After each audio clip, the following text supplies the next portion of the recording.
Today, we're going to explore something pretty amazing. The surprisingly straight line that connects our own bodies, how we see and hear, to the incredible technology that basically runs our entire modern world. And it all starts with a simple, everyday illusion. I know. It sounds like some kind of weird riddle, right? But I promise you, the simple physics that makes that pencil look bent is the exact same fundamental principle that sends data flashing across the planet to your phone. Stick with me and we're going to connect all those dots. Okay, so before we can jump into fiber optics and radio waves, we have to start at the beginning, with the original communication hardware, the human body. It all begins with how we perceive the world in the first place. So let me ask you, just think about it for a second. Of all your senses, which two do you rely on the most to just get through the day and understand what's going on? If you guessed sight and hearing, you are absolutely spot on. They are by far our primary channels for information. And when I say primary, I mean it's not even a close contest. Sight is our information superhighway. A staggering 80 to 90% of everything we perceive comes right through our eyes. Our brains are basically these incredible, high-powered visual processing machines. But what's really cool is how these two senses work together. Sight is insanely fast and detailed. It's perfect for reading, for looking at images, for picking up on subtle body language. But hearing, well, hearing has its own superpowers. It's totally essential for speech, and it works in every direction at once. You don't have to be looking at something to hear it coming. So, since sight is the undisputed champ, let's pop the hood and see how it really works. It all comes down to the fascinating and kind of weird behavior of light. And the one word you gotta know is this one: refraction. It sounds complicated, but the idea is actually super simple. When a ray of light is moving through one thing, like air, and then hits another thing, like water, it changes speed. And when it changes speed, it's forced to bend. That's it. That's refraction. And this explains our pencil problem perfectly. The light that bounces off the part of the pencil in the water has to travel through the water, then hit the air to get to your eye. When it hits the air, it speeds up, and that makes it bend. So your brain gets this bent signal and just assumes the pencil itself must be bent. It's a simple, elegant optical illusion. Now, this isn't just a cool party trick. We humans figured this out, and we have used it to literally change our world. The glasses on your face? That's refraction. Telescopes that see into space, the lens in your camera, and yep, there it is. The fiber optic cables that carry the internet are all built on this exact same principle. Okay, so we figured out how to master the light we can see. But what about all the stuff we can't see? The next huge leap forward was figuring out how to send information on waves that are totally invisible. Well, early radio did this in two main ways. You had AM radio, which stands for amplitude modulation. The easiest way to think about it is that you're changing the volume of the wave up and down. It works, but it's really easy for static to mess it up. Then you have FM, or frequency modulation. Instead of changing the wave's height, you change how often it wiggles. This is way more resistant to noise, and it's why FM radio sounds so much cleaner. But the true game changer? That was going digital. Forget the continuous, wavy lines of analog. A digital signal is dead simple. It's either on or it's off. It's a 1 or a 0. It's like a light switch. There's no ambiguity, which makes it incredibly reliable and the perfect language for computers. So how do you actually send a 1 or a 0? Well, it could be a tiny pulse of electricity in a wire. It could be a specific type of electromagnetic wave, or, and here's where it all comes together, it can be a little pulse of light, flashing on and off inside a fiber optic cable, guided along its path by our old friend, refraction. Of course, none of this technology just appeared out of thin air. It was all built, piece by some of the most brilliant minds in history, each one standing on the shoulders of the giants who came before. Just look at this timeline. It's an absolute explosion of progress. In the span of a single human lifetime, we went from Morse clicking dots and dashes, to Bell sending a real human voice down a wire, to Hertz proving that invisible radio waves are actually real, and then to Marconi using those waves to send a signal clear across the Atlantic Ocean. That is a true revolution. And you can just feel the gravity of that moment when you read the very first official message Samuel Morse ever sent. He chose a line from the Bible, "What hath God wrought?" It just perfectly captures that feeling of pure awe that for the first time in all of human history, distance didn't matter anymore. So let's bring it all home. We've gone from human biology to physics to a lightning-fast history lesson. Now it's time to connect that final dot and answer our opening question for good. And it all comes down to this: the exact same physical law that allows the lens in your eye to bend light so you can see the world is the very same law we use to trap and guide pulses of light through tiny glass cables for thousands of miles. The bent pencil and your cell phone, they are, literally, cousins in the world of physics. And that pretty much tells the whole story, doesn't it? We started by observing a natural process in our own bodies. Then, we engineered that very principle into tools to help us. We learned to send information on invisible waves. And finally, we perfected the whole thing with the clean, efficient language of digital signals. It's just an incredible journey of progress, and it all started with the simple act of seeing. Our desire to understand and extend our own senses sparked a complete technological revolution, which really makes you wonder, doesn't it? What are the principles of nature that we're just beginning to understand right now? And what kind of world will they build for us tomorrow? Have you ever hit send on a message and just paused for a second and wondered, how does that actually work? You know, how does a click right here become a picture over there on the other side of the planet in literally less than a second? Well, today, we're going to unravel that magic. We're going to start with the simple physics of a mirror and end up with the supercomputer that's sitting in your pocket. All right, let's get into it. I mean, it really feels like sorcery, doesn't it? You tap a screen and boom, your thoughts, your pictures, they're just instantly somewhere else. But behind that incredible trick is some seriously clever physics and just world-changing engineering. So what is really going on between your thumb and your friend's screen? Okay, so to understand how we can send information at the speed of light, we first have to get a handle on light itself. And believe it or not, it all boils down to one super simple, incredibly elegant rule that you see in action every single day. This is it. This is the bedrock principle of every single reflection you've ever seen. It is as predictable and reliable as a billiard ball bouncing off the side of the table. The angle it comes in at always equals the angle it goes out. No exceptions, no mistakes. And it's this one unbreakable rule that gives us the power to bend light to our will. Now, this is where it gets really fun. What happens when we stop using flat mirrors and start curving them? Well, we use that exact same simple law to do some incredible tricks. If you curve the mirror inward, making it concave, you focus all that light down to a single point. That's the secret behind a telescope reaching for the stars, or your car's headlights cutting through the night.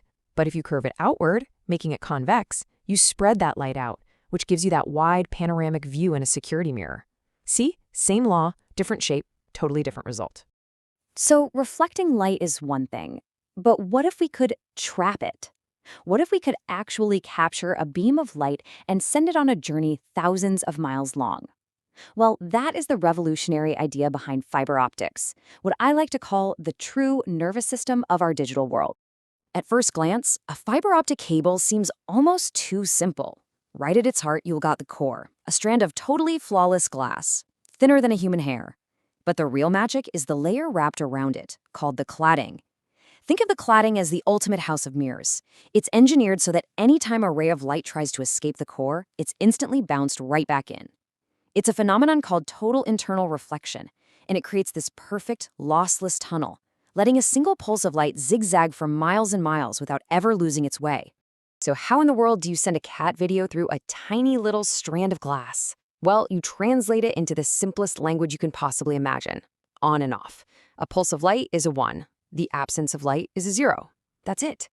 Billions of these tiny flashes, blinking faster than our minds can even comprehend, make up every photo, every song, and yep, every single cat video you've ever streamed. And this is exactly why fiber is the undisputed champion of communication. To get an idea of the capacity, just imagine your old copper phone line was a single-lane country road. Well, fiber optics, it's like a 200-lane superhighway with no speed limit. It can carry a mind-boggling amount of information, it's completely immune to the kind of electrical static that used to mess up our old connections, and it's way more secure. This wasn't just an upgrade. This is the literal foundation of our connected world. So, we've got this incredible globe-spanning network of light. That's great, but how do we, you and me, actually tap into it? Well, with the literal supercomputer that you're probably holding in your hand right now. Let's just take a second to appreciate this leap. A lot of us remember the days of 3G, right? When downloading a single song felt like it took an eternity. Now, with 5G, you can download an entire high-definition movie in the time it takes to tie your shoes. It's just wild. And that astonishing jump in speed is what makes everything possible, from streaming 4K video on a bus to playing competitive games in real time from basically anywhere. So what's the engine driving all this power? It's these things called transistors, and there are billions of them, with a B. Each one is a microscopic little gate that can either block or allow a tiny electrical signal to pass through. It's the physical version of a 1 or a 0. So think of each transistor as a single brain cell. A modern smartphone has more of these electronic brain cells than there are people on the entire planet. That is the staggering amount of processing power you have at your fingertips right now. And how does that powerful little device stay connected while you're on the move? Through this brilliant, invisible dance of the cellular network.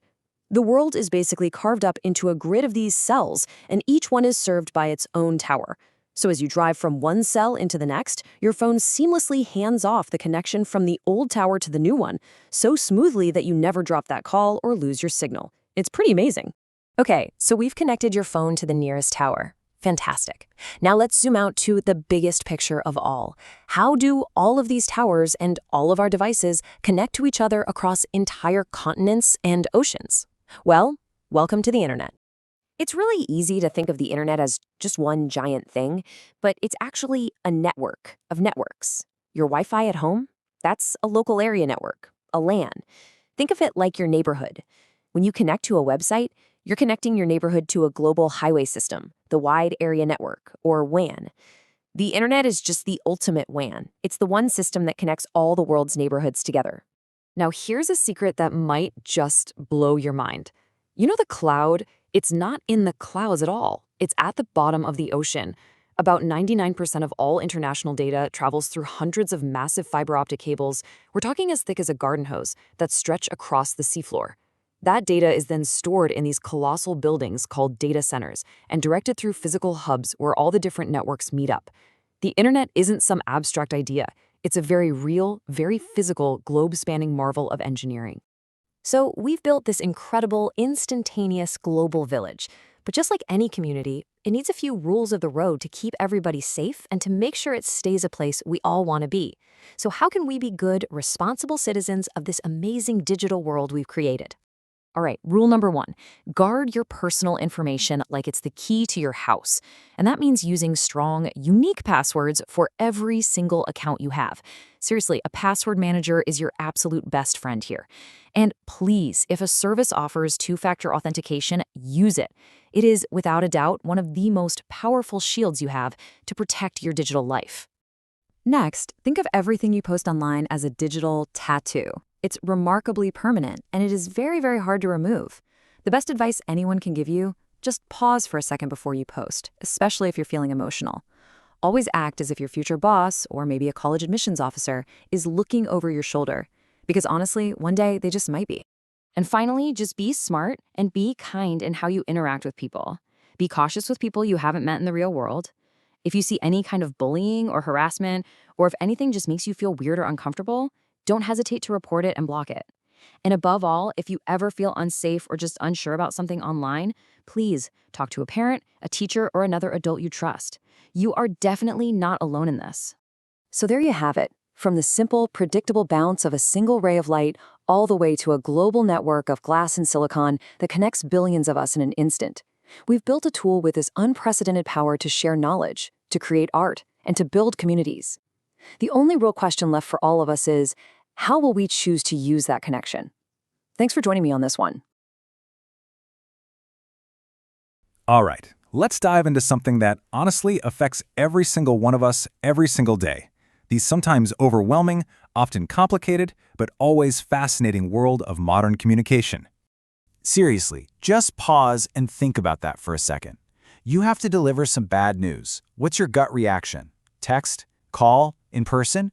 Your answer, whatever it is, says so much about the tools we use, the relationships we have, and all these unwritten rules we're trying to figure out together. This one question, it's really the heart of our modern communication dilemma. So where do we even begin? Well, let's start by breaking down our options. And it's not about which one is best, right? It's really about thinking of these as different tools in a toolkit. You wouldn't use a hammer to saw a piece of wood, and the same idea applies here.